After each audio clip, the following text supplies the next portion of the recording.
Welcome, weary traveler. You're here tonight because the path ahead feels unclear, doesn't it? The decisions feel too big, the choices too important, and wisdom feels just out of reach. You've been carrying questions that your mind can't seem to answer, searching for direction that your heart desperately needs. Tonight, you don't have to figure it all out. You don't have to have the answers before morning comes. God's ancient wisdom is waiting to meet you right here, in this quiet space, ready to guide your restless heart toward peace. Take a deep breath with me. Feel your shoulders release the weight of all those unanswered questions. Let your body sink into this moment of rest. Your mind has been working so hard, turning over every possibility, every what if. But right now, in these next 2 hours, you can let that go. Father, we come to you tonight, not with perfect faith, but with honest need. Meet us here. Speak your wisdom into our uncertainty. Guide us as we rest in you. We are your beloved children, worthy of your direction and your peace. Amen. Maybe you're feeling lost tonight, not just geographically, but lost in life's maze of choices and possibilities. You wake up each morning with decisions to make, paths to choose, and the weight of wondering if you're heading in the right direction. That feeling of standing at a crossroads without a map. It's exhausting, isn't it? Listen to what the wise King Solomon wrote when he understood this very struggle. Proverbs 3:5-6. He once said, "Trust in the Lord with all your heart, and lean not on your own understanding. In all your ways submit to him, and he will make your paths straight." Trust in the Lord with all your heart. Do you know what that means for you right now, in this moment of uncertainty? It means you don't have to figure everything out with your limited perspective. Your understanding, as brilliant and thoughtful as it is, can only see so far. But God sees the entire landscape of your life, past, present, and future. When you trust him with all your heart, you're acknowledging that his view is infinitely broader than yours. Lean not on your own understanding. This isn't saying your mind doesn't matter, but rather that your intellect alone isn't enough for life's biggest decisions. You've probably felt this, that nagging sense that even after all your research, all your pro and con lists, something deeper is needed. That something is divine wisdom. God isn't asking you to stop thinking. He's inviting you to think with him. In all your ways, submit to him. Every decision, every turn, every choice, bring it to him first. Not just the big, life-changing moments, but the daily choices too. When you make him part of your decision-making process, something beautiful happens. He will make your paths straight, not easy, but straight. Not without challenges, but with clear direction. Perhaps you're feeling overwhelmed by all the voices around you. Everyone has an opinion about what you should do, where you should go, how you should live. The noise is deafening, and you can't hear your own thoughts, let alone God's voice. Jesus understood this confusion when he spoke these words. John 10:27. "My sheep listen to my voice. I know them, and they follow me." Your shepherd has a voice, and it's distinct from all the other voices clamoring for your attention. You are his sheep, not in a diminishing way, but in the most comforting way imaginable. Sheep know their shepherd's voice above all others. Even in a field full of shepherds and flocks, they can distinguish their own shepherd's call. God's voice to you isn't harsh or condemning. It's not the voice of anxiety that keeps you awake at night, nor the voice of pressure that makes your chest tight with worry. His voice brings peace, even when the direction he's giving requires courage. His voice aligns with his character, loving, patient, kind, and always leading you toward what's truly best for you. He knows them. He knows you, not just your name or your circumstances, but your heart, your dreams, your fears about making the wrong choice. He knows what you need before you even ask. He knows the plans he has for you, and those plans are good. Maybe you're afraid you've already made too many wrong turns. You look back at decisions you've made and wonder if you've strayed too far from the path God had for you. The guilt and regret feel heavy, and you wonder if it's too late to find your way back to His plan. Listen to this promise from the prophet Isaiah. Isaiah 30-21. H.E. Whether you turn to the right or to the left, your ears will hear a voice behind you, saying, "This is the way, walk in it. This is the way." Even when you've turned to the right or left, even when you've taken detours you wish you hadn't, His voice is still there, still guiding. He doesn't abandon you because of your past choices. Instead, He meets you exactly where you are and says, "From here, this is the way, forward." Your past doesn't disqualify you from God's guidance. If anything, your mistakes have taught you how much you need His wisdom. Every wrong turn has deepened your appreciation for His faithful direction. He's not up in heaven shaking His head at your choices. He's lovingly calling out, "This is the way, walk in it." The voice behind you, that's the voice of grace. It's not condemning your past, it's directing your future. He knows exactly how to get you from where you are to where He wants you to be. His GPS never loses signal, even in the wilderness of your uncertainty. Your mind might be spinning with all the what-ifs and if-onlys. What if you choose wrong? What if you miss His will? What if you're not hearing Him clearly? The anxiety of making the right choice can become paralyzing, can't it? But listen to what God told Jeremiah when he felt overwhelmed by the magnitude of his calling. Jeremiah 1:12. The Lord said to me, "You have seen correctly, for I am watching over my word to perform it. I am watching over my word to perform it." God isn't just giving you direction and then leaving you to figure out how to make it happen.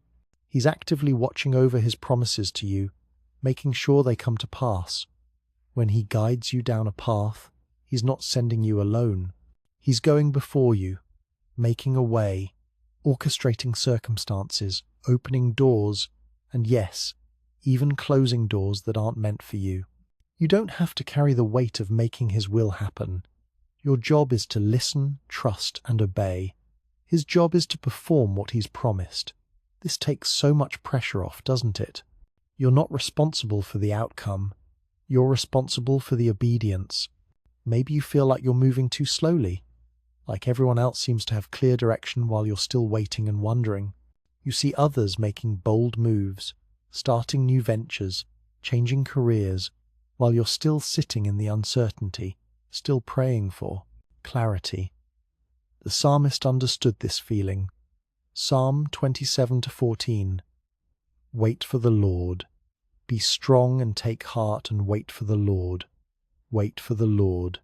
Not because He's slow, but because His timing is perfect. Not because He's forgotten you, but because He's preparing something specific for you. Waiting isn't punishment, it's preparation. While you're waiting, He's working in your circumstances, in other people's hearts, in your own character. Be strong and take heart. Waiting takes courage. It takes strength to resist the pressure to make premature decisions just to feel like you're moving. It takes heart to trust that His timing is better than your urgency. But this kind of waiting isn't passive. It's active trust, expectant hope, confident patience. The repetition, wait for the Lord, isn't redundancy, it's emphasis. Because waiting is hard, and you need to be reminded that it's worth it.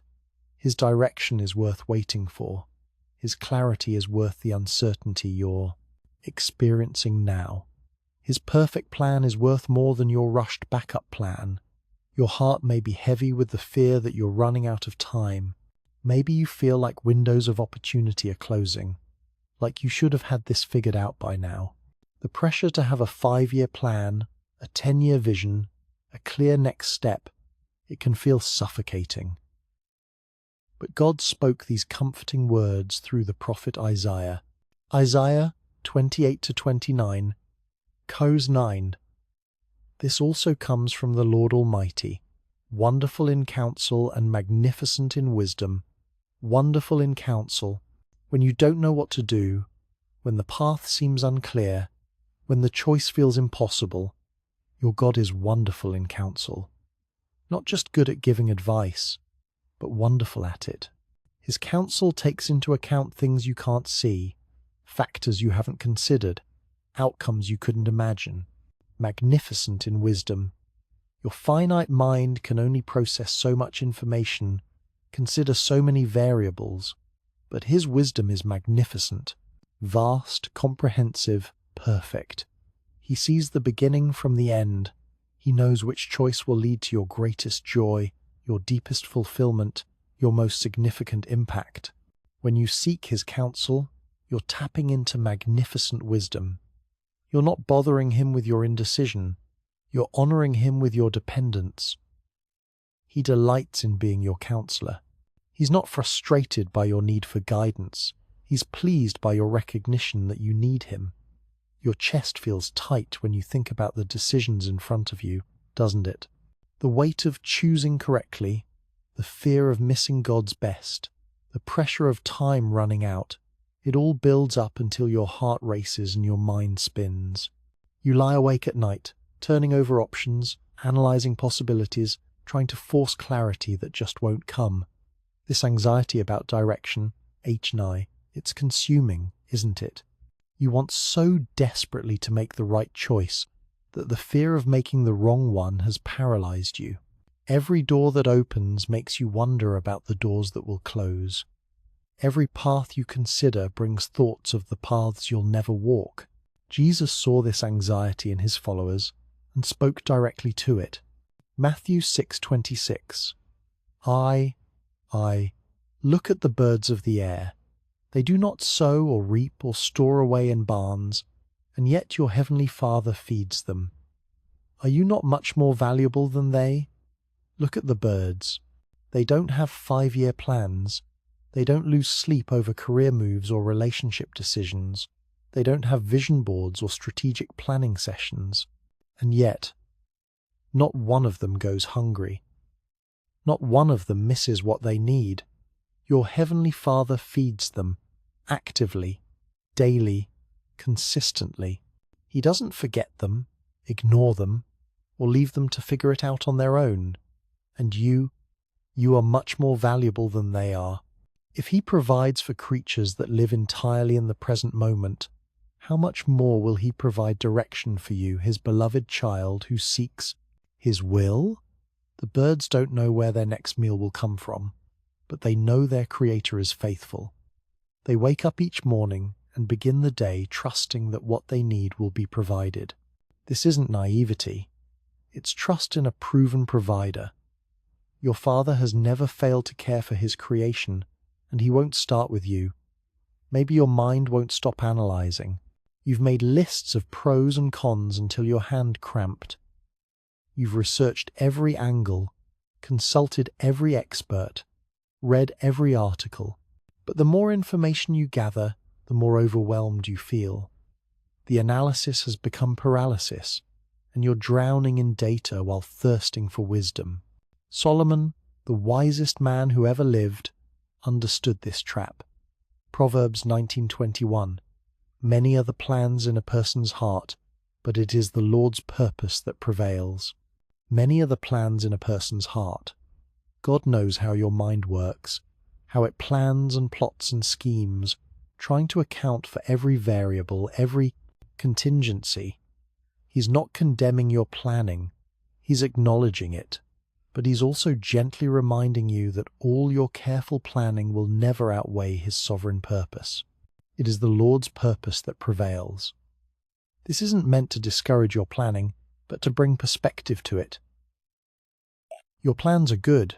They show wisdom and responsibility. But his purpose is perfect. When there's conflict between your best thinking and his clear direction, his purpose will always prove to be right. This should bring you comfort, not frustration. You're not responsible for outsmarting the universe or predicting every outcome.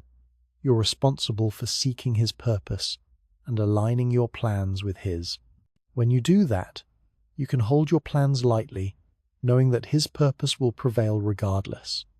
The fear might be eating at you, the fear that you'll miss it, that you'll make the wrong choice and spend the rest of your life wondering, what if?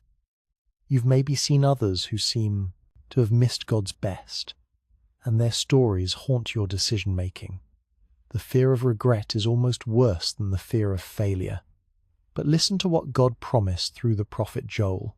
Joel 2:25, I will repay you for the years the locusts have eaten. I will repay you. Even if you make a choice that doesn't turn out as you hoped, even if you take a path that leads to difficulty, even if you miss what seems like the obvious door, God's promise stands.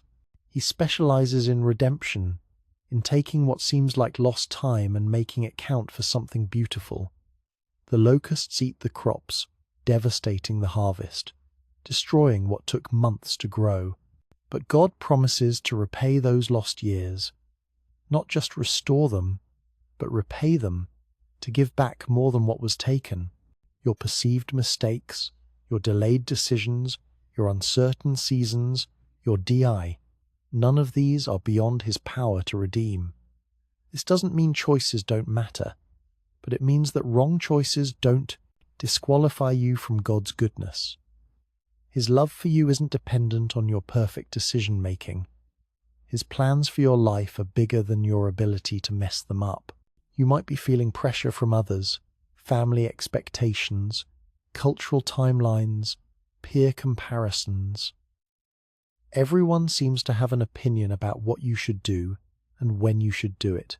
The voices are loud and insistent, and sometimes they drown out your own sense of what God might be saying. The pressure to conform to others' timelines is real, to choose the safe path, the expected path, the path that makes sense to everyone else. But your calling is unique, and your timeline is your own. Galatians 1:10 speaks to this pressure. Galatians 1:10, am I now trying to win the approval of human beings or of God? Or am I trying to please people? If I was still trying to please people, I would not be a servant of Christ. Am I trying to win the approval of human beings or of God? This question cuts to the heart of so many difficult decisions. The approval of people often points one direction, while the approval of God points another. The path that makes sense to others might not be the path He's calling you to walk. People can only see the surface, the external factors, the immediate circumstances, the obvious benefits. But God sees your heart, your gifts, your destiny.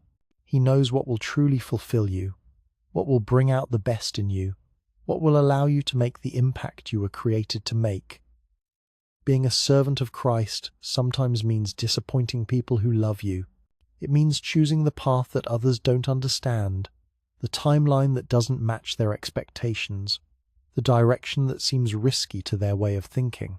But His approval is the only approval that ultimately matters. The uncertainty feels endless, doesn't it? Day after day of not knowing, not being sure, not seeing the next step clearly. You've prayed and prayed, but the answer seems slow in coming.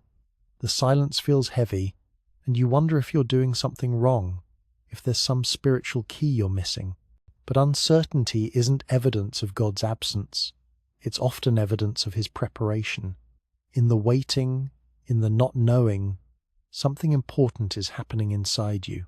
Your dependence on Him is growing. Your trust is being refined. Your ability to live by faith instead of sight is being developed. Habakkuk cried out about this kind of waiting.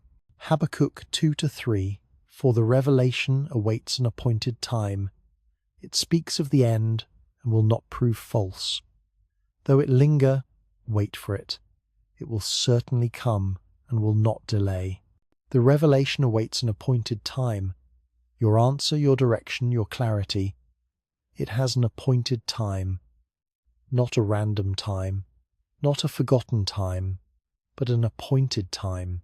God has already scheduled the moment when everything will become clear, when the next step will be obvious, when the path will open before you.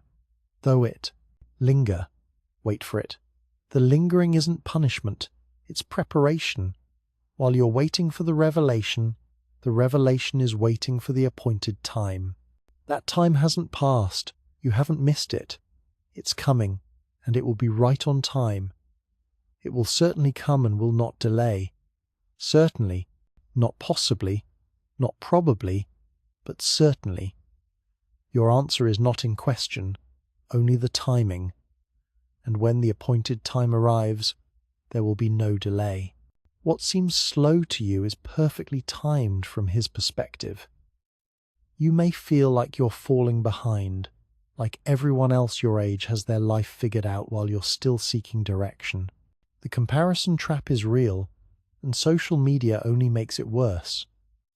Everyone else's highlight reel makes your behind the scenes look like failure. But God's plan for your life operates on His timeline, not society's expectations. Ecclesiastes 3:1 reminds us. Ecclesiastes 3:1. There is a time for everything, and a season for every activity under the heavens. A time for everything. Your time for decision-making, your season for moving, your moment for clarity. It's not the same as everyone else's. The timing that's right for your friend, your sibling, your colleague might not be right for you, and that's not a deficit. It's design. God's timing in your life takes into account factors others can't see. Your preparation, the preparation of opportunities, the preparation of people who will be part of your journey, it all has to align. When it does, you'll know. The door that's meant for you will open at exactly the right moment. Some people are called to quick decisions and rapid changes. Others are called to slow, deliberate seasons of seeking and preparing. Neither is better. They're just different.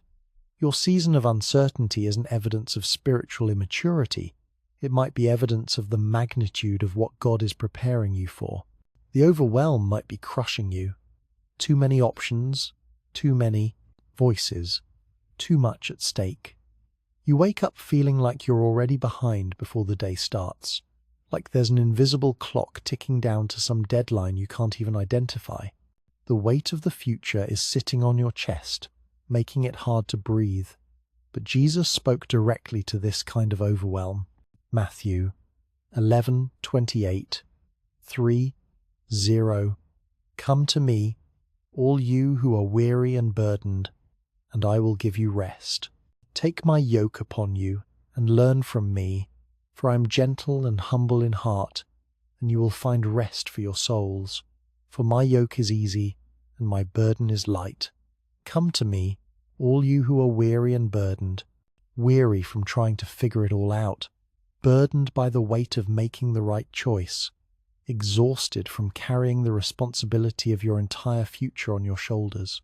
Jesus sees the weariness in your eyes, the burden in your shoulders, and He's calling you to come. I will give you rest. Not just physical rest, but soul rest. Rest from the anxiety, rest from the pressure, rest from the fear of getting it wrong. This rest comes not from having all the answers, but from trusting the one who does. My yoke is easy, and my burden is light. A yoke connects two oxen so they can work together, sharing the load. Jesus isn't asking you to carry the weight of decision-making alone. He's offering to be yoked with you, to share the burden, to guide the direction. When you're yoked with Him, the burden becomes light because He's carrying most of the weight.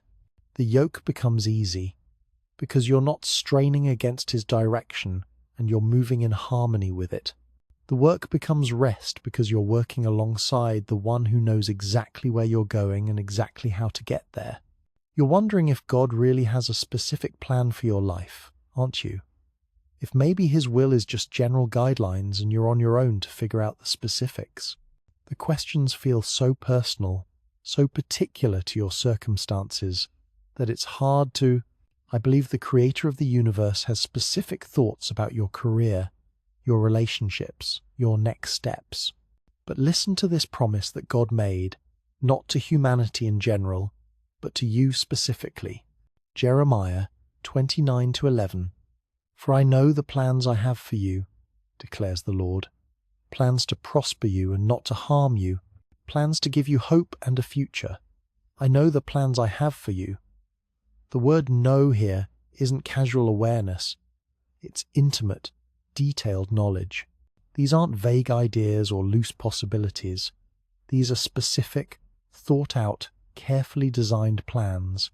Plans that take into account your personality, your gifts, your dreams, your past experiences, your future potential. For you, not for people like you, not for your demographic or your generation. For you, with your name attached, your face in mind, your heart considered. God isn't running a one-size-fits-all operation. His plans are custom designed, tailor-made, specifically crafted for the unique person He created you to be.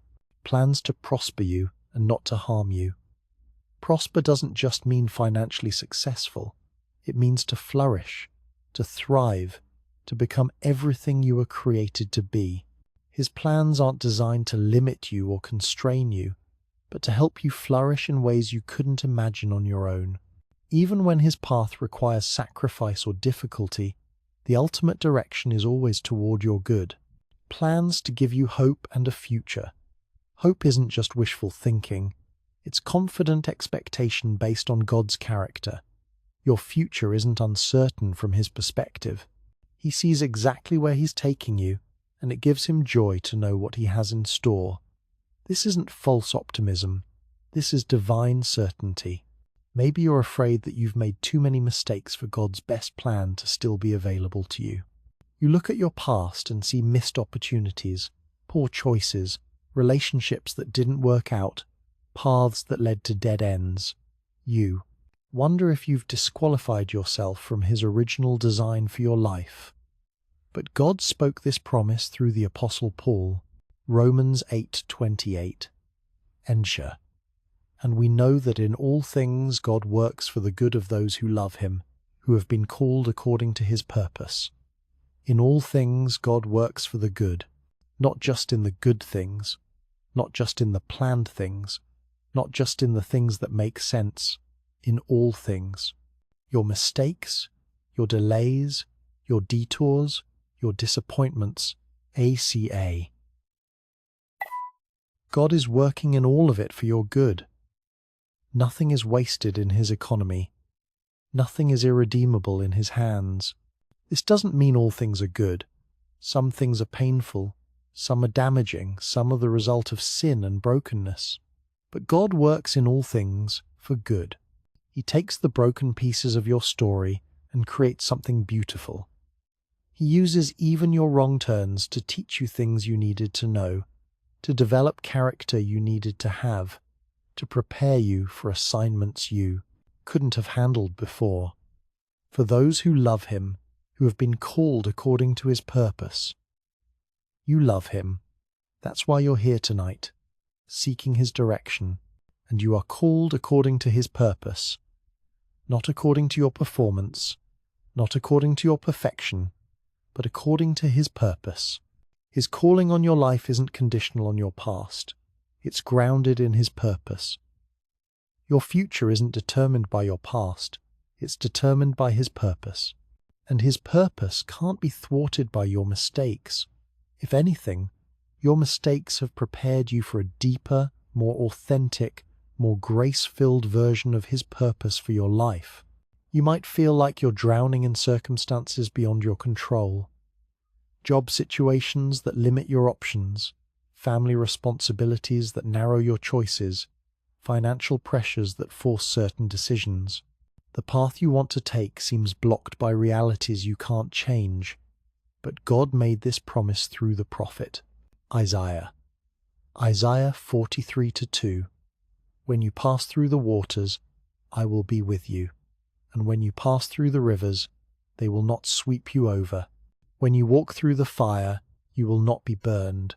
The flames will not set you ablaze. When you pass through the waters, not if, when. God isn't promising to keep you from difficult circumstances. Life will bring challenges, obstacles, situations that feel overwhelming, but He's promising to be with you when they come. The waters of difficulty won't become your permanent address. You'll pass through them. The rivers will not sweep you over.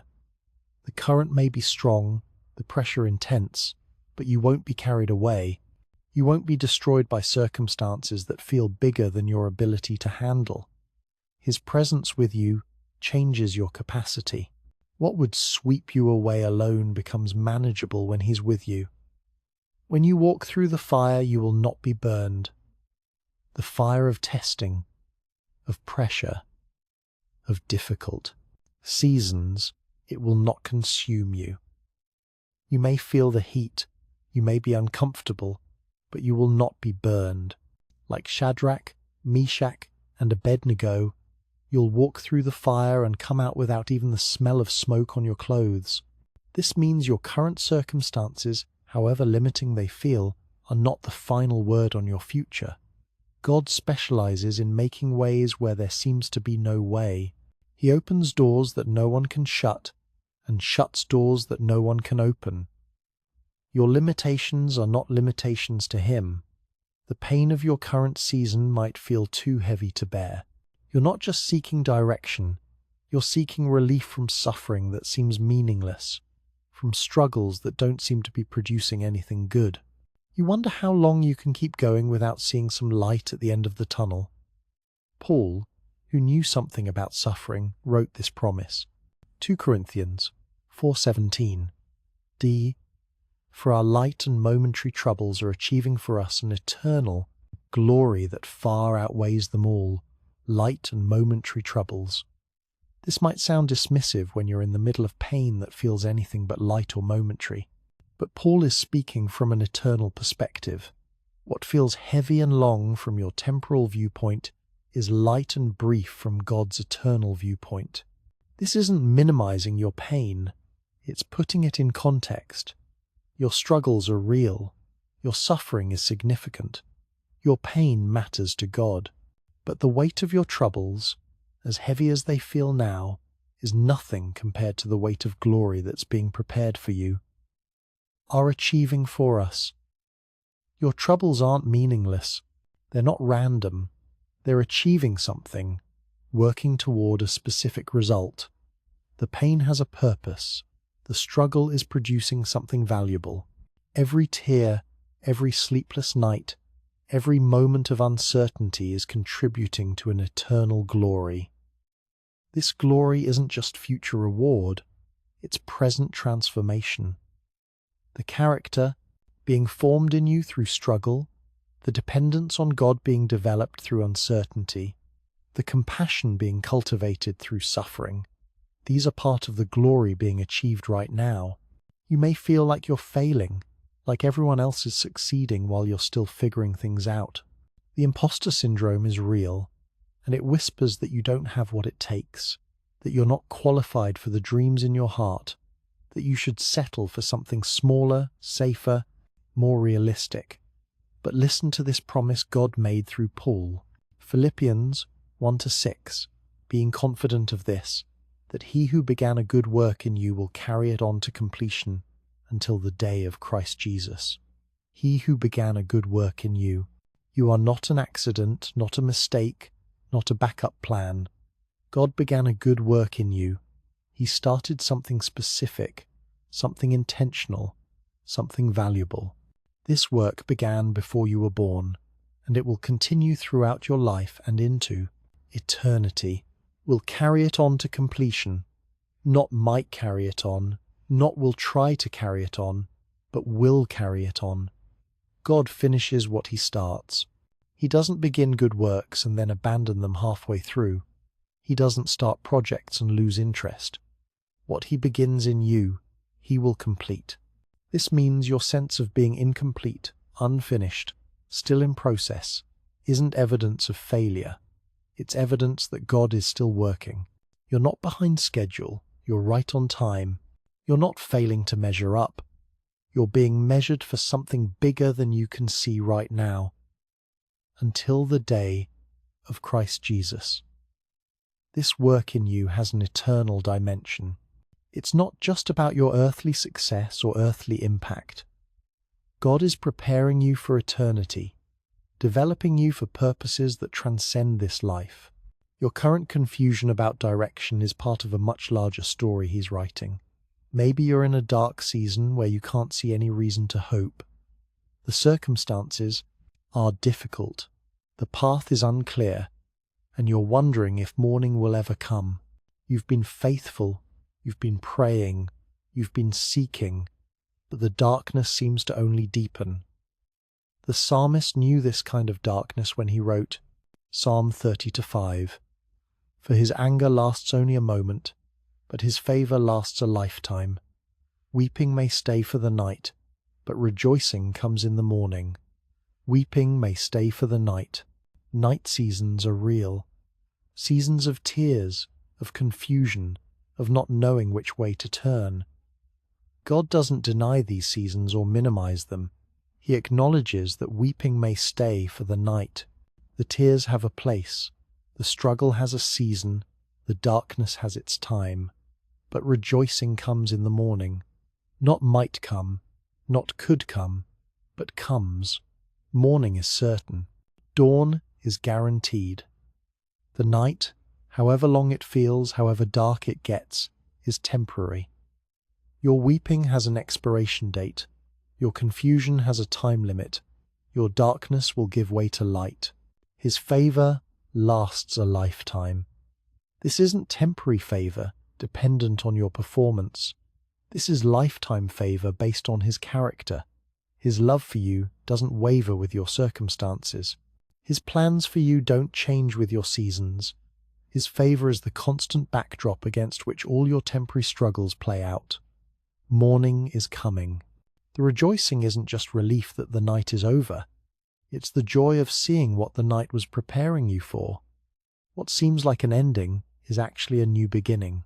What feels like loss is actually preparation for gain. You might be exhausted from trying to make things happen, from pushing doors that won't open, from swimming upstream against circumstances that seem to fight your every effort.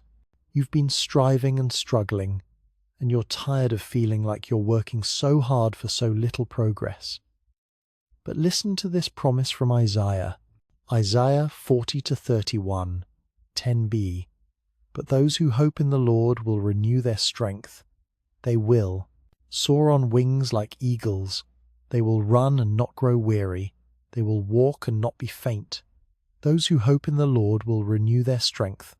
Not those who hope in their own ability, not those who hope in perfect circumstances, not those who hope in other people's help. Those who hope in the Lord.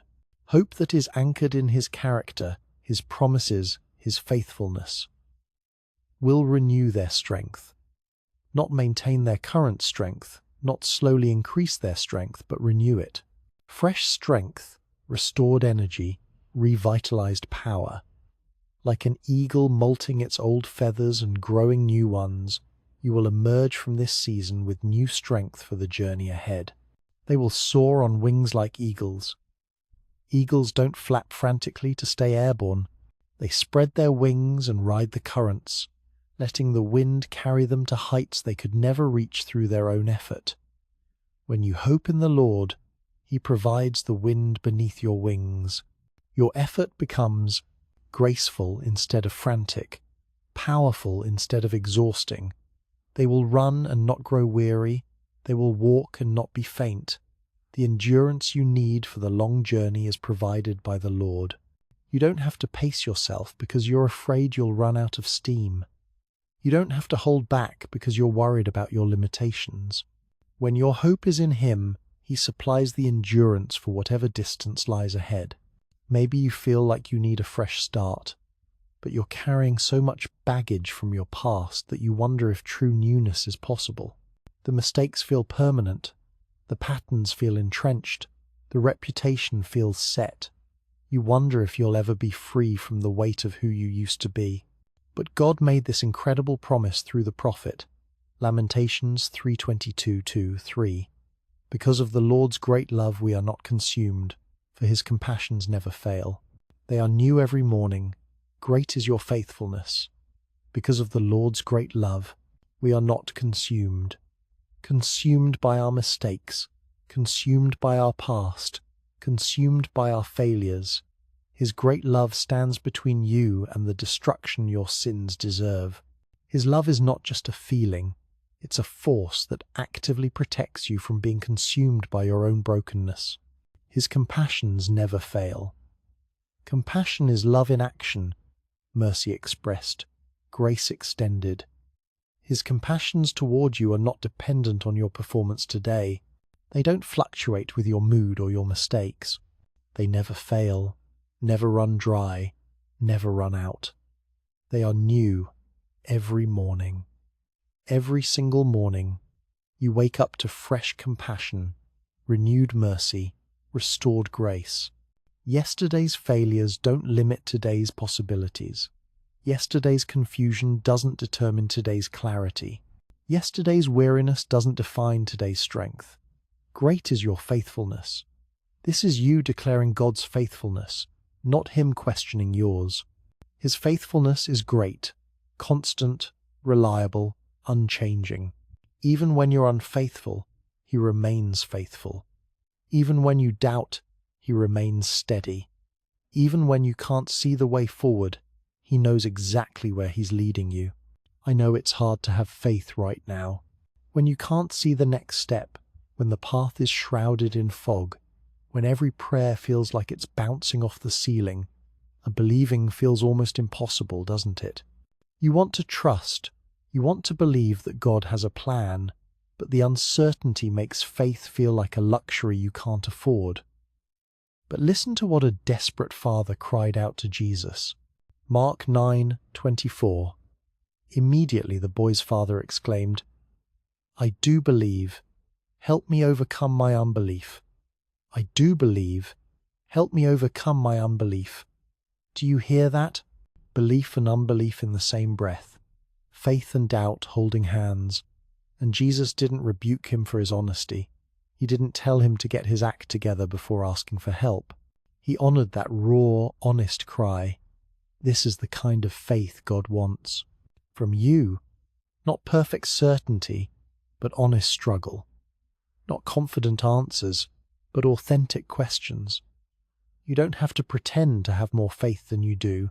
You can come to Him with exactly the faith you have, however small, however mixed with doubt, and ask for help with your unbelief. Help me overcome my unbelief. This is a prayer God loves to answer. Your doubt doesn't disqualify you from His help. It qualifies you for it. Your questions don't frustrate Him. They invite His answers. Your uncertainty doesn't push Him away. It draws His compassion. You may feel like your faith is too weak, too small to matter. You hear about people who have mountain-moving faith, and you can barely muster mustard seed faith. You wonder if God can work through such little belief, if He needs more from you before He can guide you clearly. But Jesus spoke directly to this concern. Matthew 17:20, He replied, "Because you have so little faith. Truly I tell you, if you have faith as small as a pie, mustard seed, you can say to this mountain, 'Move from here to there,' and it will move. Nothing will be impossible for you."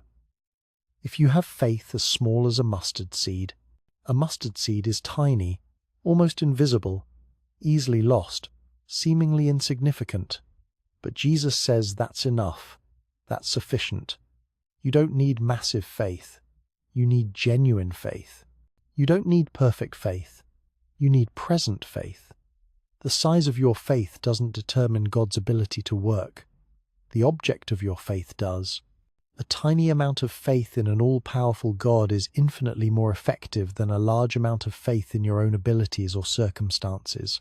Nothing will be impossible for you. When your small faith connects with God's unlimited power, impossibilities become possibilities. Mountains move, paths open, ways appear where there were no ways. Your limitations don't limit God. Your faith unleashes Him. The faith you have right now, however small it feels, however shaky it seems, is enough for God to work with. He doesn't need you to manufacture more faith. He needs you to exercise the faith you have. Maybe you're struggling to believe because you can't see any evidence of God's work in your circumstances. Everything looks the same day after day. You're praying for direction, but nothing seems to be changing. You're asking for signs, but the silence feels deafening. Faith feels impossible when there's nothing to show for it. But the writer of Hebrews gives us this perspective. Hebrews 11:1, now faith is confidence in what we hope for, and assurance about what we do not see. Faith is confidence in what we hope for. Not confidence based on what you can see, but confidence based on what you hope for. Not assurance based on current evidence, but assurance about what you do not see. Faith isn't denial of current reality, it's confidence in ultimate reality. What you hope for, God's guidance, His provision, His plan unfolding, these aren't wishful thinking. They're confident expectations based on God's character and promises. You can't see His work yet, but you can have assurance that it's happening because He's the kind of God who keeps His word. Assurance about what we do not see. Just because you can't see God working doesn't mean He isn't working. Just because you can't trace His hand doesn't mean He's absent. Some of God's greatest work happens behind the scenes, in the invisible realm of hearts and circumstances being prepared for your benefit. Faith sees what eyes cannot see. Faith knows what minds cannot comprehend. Faith trusts what circumstances don't confirm. And this kind of faith, this ability to be confident in God's unseen work, this is what pleases Him and releases His power. Your faith might be shaking because you've been disappointed before. You've trusted God's timing, believed in His plan, expected His provision, only to have things turn out differently than you hoped. The disappointment has made you cautious, about believing again, afraid to hope too much, reluctant to trust too deeply. But listen to what Paul wrote from prison, in circumstances that could have destroyed his faith. Romans 10:17. Consequently, faith comes from hearing the message, and the message is heard through the word about Christ. Faith comes from hearing the message, not from seeing the outcome, not from understanding the plan, not from having everything make sense. Faith comes from hearing God's promises, hearing His character declared, hearing His love proclaimed over you again and again. The message is heard through the word about Christ. Every time you hear about Christ's love for you, your faith grows. Every time you remember His sacrifice, your confidence increases. Every time you focus on His character, your trust deepens. Faith isn't built by analyzing circumstances. It's built by rehearsing truth. This is why you're here tonight, listening to these words. Your faith is being fed. Your trust is being strengthened. Your confidence in God's character is being renewed. You don't have to manufacture faith. You just have to receive it as it comes through hearing His word. The word about Christ tells you that you are loved unconditionally, chosen purposefully, guided faithfully. The word about Christ reminds you that your life has meaning, your struggles have purpose, your future has hope. As you hear these truths, faith rises. You might be afraid that you're disappointing God with your doubt, that your questions reveal spiritual immaturity, that your uncertainty disqualifies you from His guidance. You look at biblical heroes and feel like your faith doesn't measure up to theirs. But consider what the writer of Hebrews says about those heroes. Hebrews 11:13. All these people were still living by faith when they died. They did not receive the things promised. They only saw them and welcomed them from a distance, admitting that they were foreigners and strangers on earth. They did not receive the things promised. Abraham never saw the nation that would come from him. Moses never entered the promised land. David never saw the eternal kingdom. These heroes of faith died, still believing in promises they never saw fulfilled in their lifetime. They only saw them and welcomed them from a distance. Their faith wasn't based on having everything work out perfectly in their lifetime. They welcomed promises from a distance, trusting that God's timing was perfect even when it exceeded their lifespan. Admitting that they were foreigners and strangers on earth, they understood that their ultimate home wasn't here, that their deepest fulfillment wouldn't come from earthly achievements. This perspective gave them the ability to live by faith, even when earthly circumstances didn't make sense. Your current uncertainty about direction doesn't separate you from these heroes of faith, it connects you to them. They also walked by faith, not by sight. They also had to trust when they couldn't see. They also had to believe when the evidence was thin. Maybe you're discouraged because your prayers for direction seem to go unanswered. You've been asking, seeking, knocking, but the door remains closed, the answer remains unclear, the path remains hidden. You wonder if God is listening, if He cares, if He has forgotten about your need for guidance. But Jesus made this promise about persistent prayer. Luke 11:9-10. So I say to you, ask and it will be given to you. Seek and you will find. Knock and the door will be opened to you. For everyone who asks receives, the one who seeks finds, and to the one who knocks the door will be opened. Ask and it will be given to you. Not might be given, not could be given, but will be given. Your asking is not in vain. Your prayers for direction are not falling on deaf ears. God has committed to giving to those who ask. Seek and you will find. You will find what you're looking for, God's will for. Your life, His direction for your next steps, His wisdom for your decisions. The seeking isn't pointless. It's purposeful. Every prayer, every moment spent seeking His face, every effort to discern His voice is moving you closer to finding what you need. Knock and the door will be open to you. The right door, the door meant for you, the door that leads to God's best, it will be opened. Not forced open by your effort, but opened by His grace in response to your persistent knocking. For everyone who asks receives. This includes you. Not everyone except you. Not everyone who is more spiritual than you.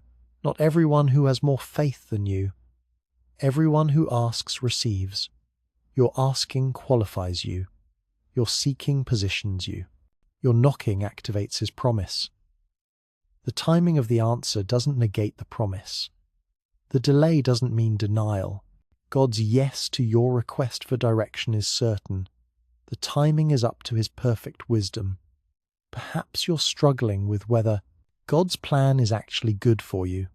You've heard about God's will being perfect, but you're afraid it might be perfectly miserable. You worry that following His direction might lead to sacrifice that's too costly, to a path that's too difficult, to a calling that requires more than you can give. But consider what David wrote after a lifetime of following God. Psalm 37:4. Take delight in the Lord, and He will give you the desires of your heart. Take delight in the Lord. Not delight in His gifts, not delight in His blessings, but delight in Him.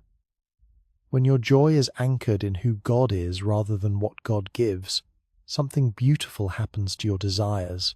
He will give you the desires of your heart. This doesn't mean He becomes a cosmic vending machine, giving you whatever you want.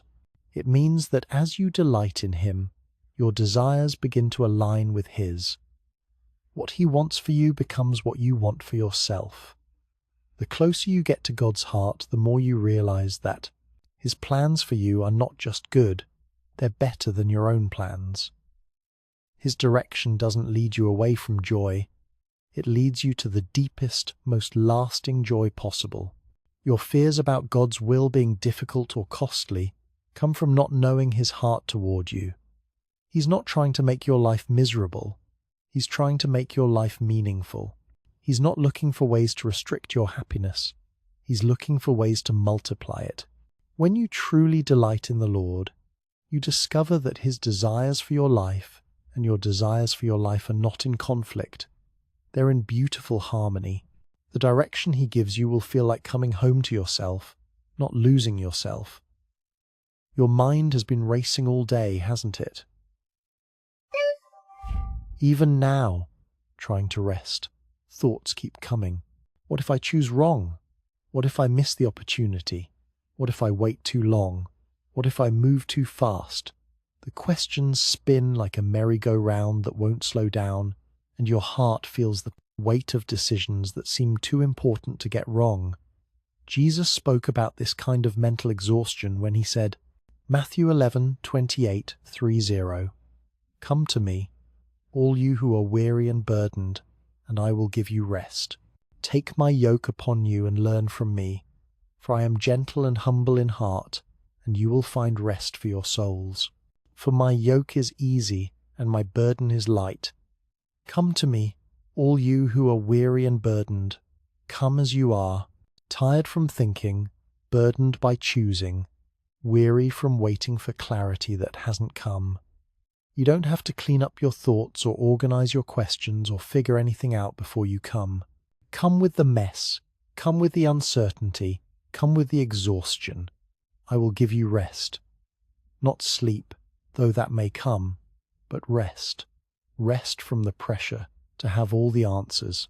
Rest from the weight of your future on your shoulders. Rest from the fear of making the wrong choice. This rest is a gift, not an achievement. You don't earn it by finally getting clarity. You receive it by coming to Him. Take my yoke upon you. A yoke connects two animals so they can work together, sharing the burden. Jesus isn't asking you to carry the load of your future alone. He's offering to be yoked with you, to share the weight, to pull together with you. When you're yoked with Him, His strength supplements your weakness. His wisdom guides your steps. His peace calms your anxiety. For my yoke is easy and my burden is light. Easy doesn't mean effortless, but it means fitting, appropriate, designed for you.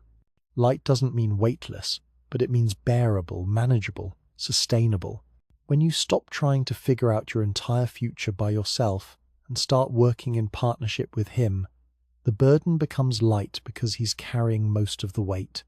Let your breathing slow down now. Feel your shoulders releasing the tension they've been carrying. You don't have to solve anything tonight. You can just rest.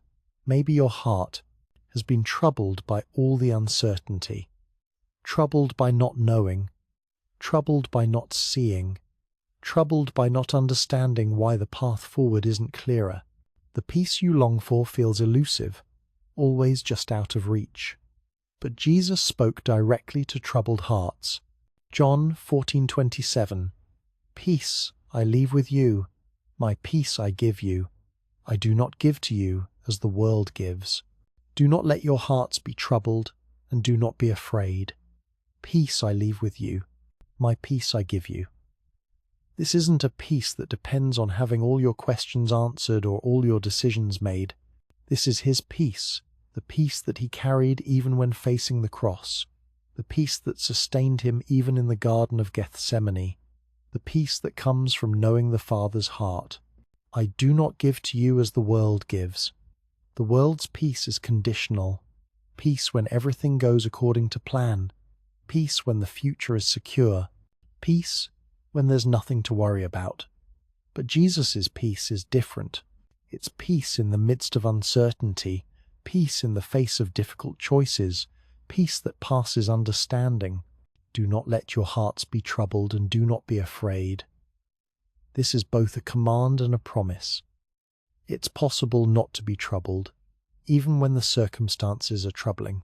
It's possible not to be afraid, even when the future is uncertain. This peace is available to you right now, not after you figure everything out, but in the middle of not having it figured out. Take a deep breath. Let that peace settle into your heart. You don't have to be afraid of making the wrong choice. His peace is with you. Your mind might be struggling to let go of the need to figure everything out tonight. You've been trying so hard to think your way to clarity, to analyze your way to certainty, to plan your way to peace. But sometimes, the kindest thing you can do for yourself is to stop thinking and start trusting. Listen to this promise from Paul, Philippians 4:6-7. Do not be anxious about anything, but in every situation, by prayer and petition, with thanksgiving, present your requests to God. And the peace of God, which transcends all understanding, will guard your hearts and your minds in Christ Jesus. Do not be anxious about anything, about any decision, about any choice, about any outcome. This sounds impossible when you're in the middle of major life decisions, but it becomes possible when you understand the next part. In every situation, by prayer and petition, with thanksgiving, present your requests to God. Every situation, including this one, including your need for direction, including your uncertainty about the future, present your requests to God, not just once, not just formally, but in every situation. Keep bringing your needs, your fears, your questions to Him with thanksgiving. Even in the uncertainty, there are things to be thankful for. Thankful that you have choices to make. Thankful that you want to follow God's will. Thankful that He cares about the details of your life. Thankful that He has plans for your good. Thanksgiving shifts your focus from what you don't know to what you do know. His character, His love, His faithfulness. And the peace of God, which transcends all understanding, will guard your hearts and your minds. This peace doesn't make sense given your circumstances. It transcends understanding. It's not logical peace, it's supernatural peace. It guards your heart from anxiety and your mind from racing thoughts. Feel your body sinking deeper into rest. Let your mind slow down. You don't have to understand everything to experience His peace. Let it guard your heart tonight. You've been trying so hard to feel safe enough to rest, to have enough answers to sleep peacefully. But safety doesn't come from having everything figured out. It comes from knowing who's watching over you. The psalmist knew this when he wrote, Psalm 4-8, In peace I will lie down and sleep, for you alone, Lord, make me dwell in safety. In peace I will lie down and sleep. Not after I figure everything out, not when I have clarity about my next steps, not when all my questions are answered. In peace I will lie down and sleep now, in the middle of uncertainty, in the face of unanswered questions.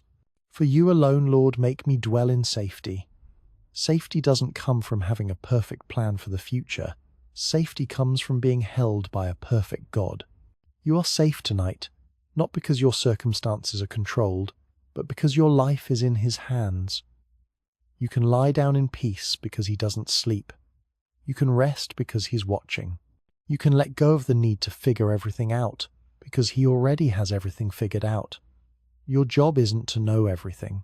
Your job is to trust the one who does. Let your breathing become slower, deeper.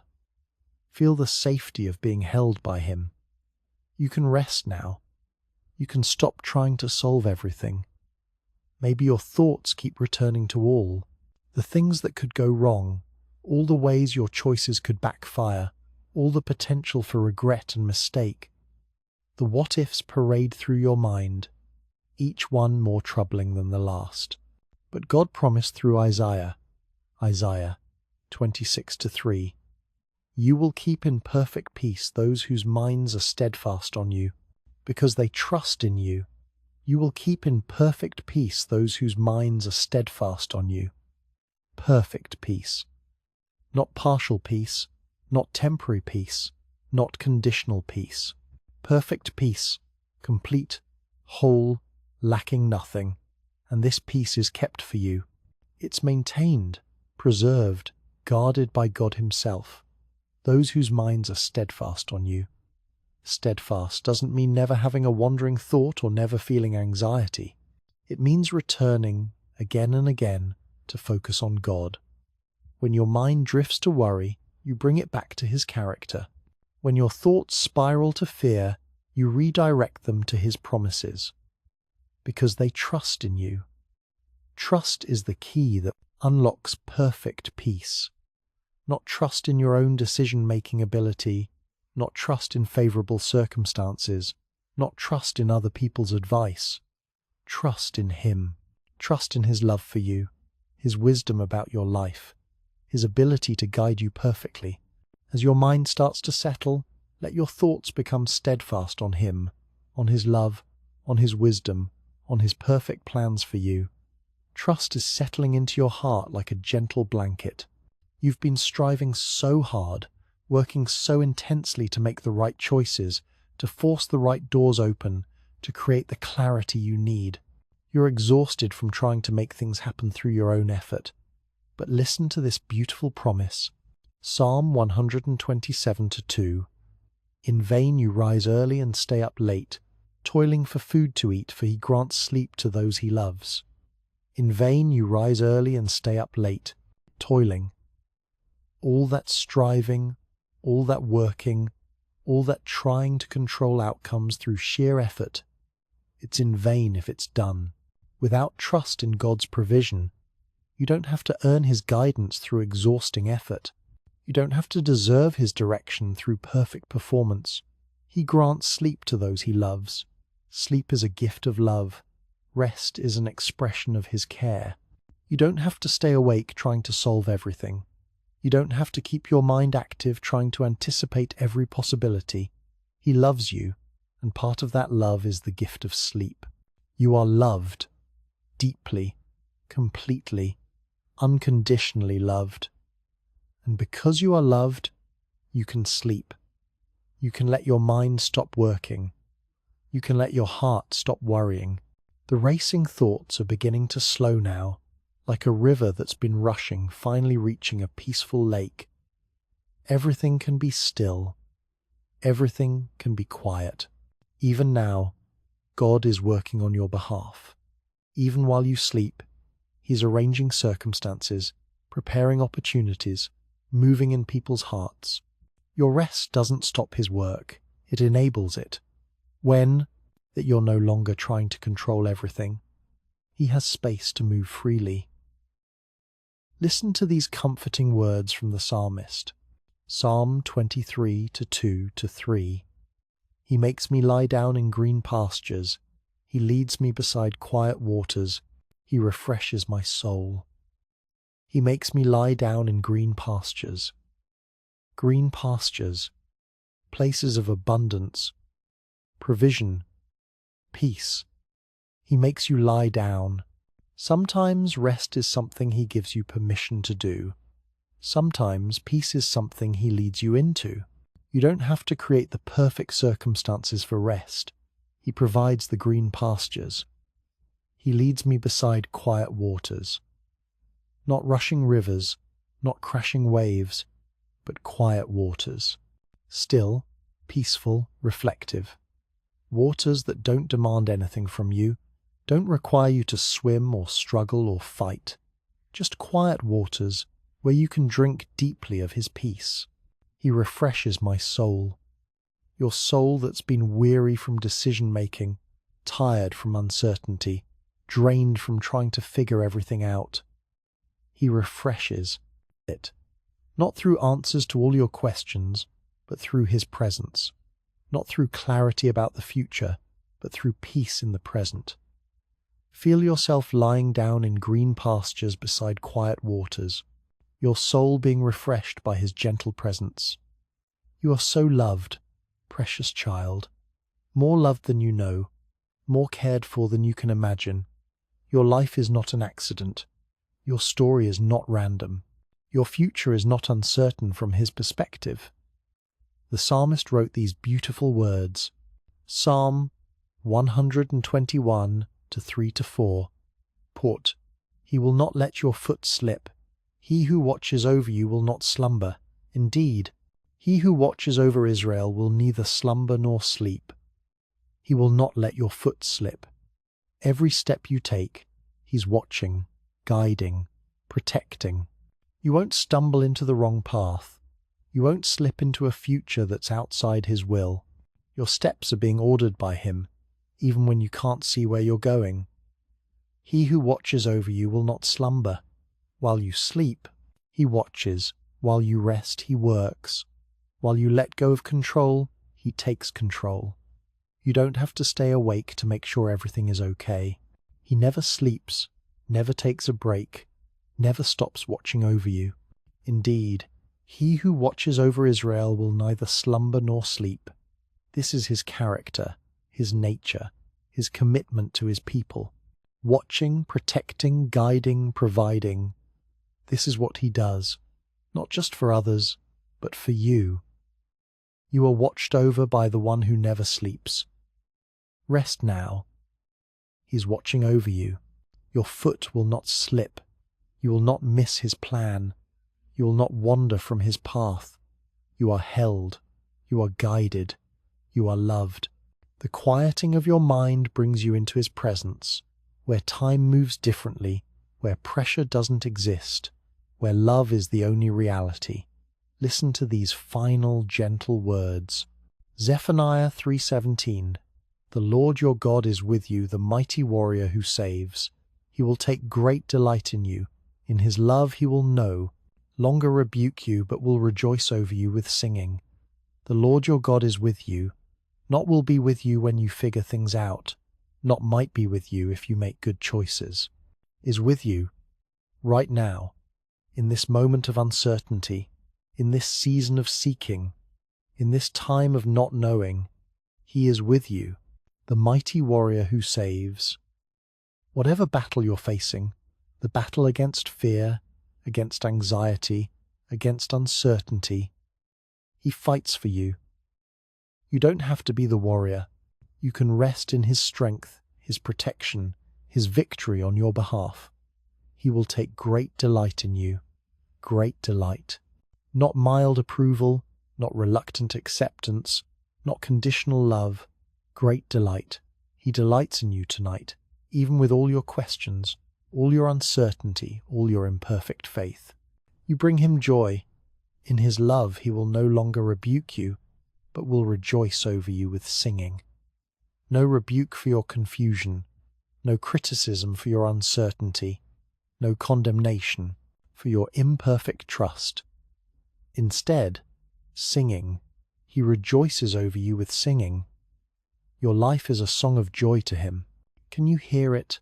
The quiet song of his love over you, rejoicing over you, delighting in you, singing tenderly over your soul. And now, these precious words from Lamentations. Lamentations 3:22, 2-3. Because of the Lord's great love we are not consumed, for his compassions never fail. They are new every morning. Great is your faithfulness. His compassions never fail. They are new every morning. Tomorrow you will wake to fresh mercy, new compassion, renewed grace. Whatever today held, whatever confusion or uncertainty, tomorrow brings new mercies. You are held. You are loved.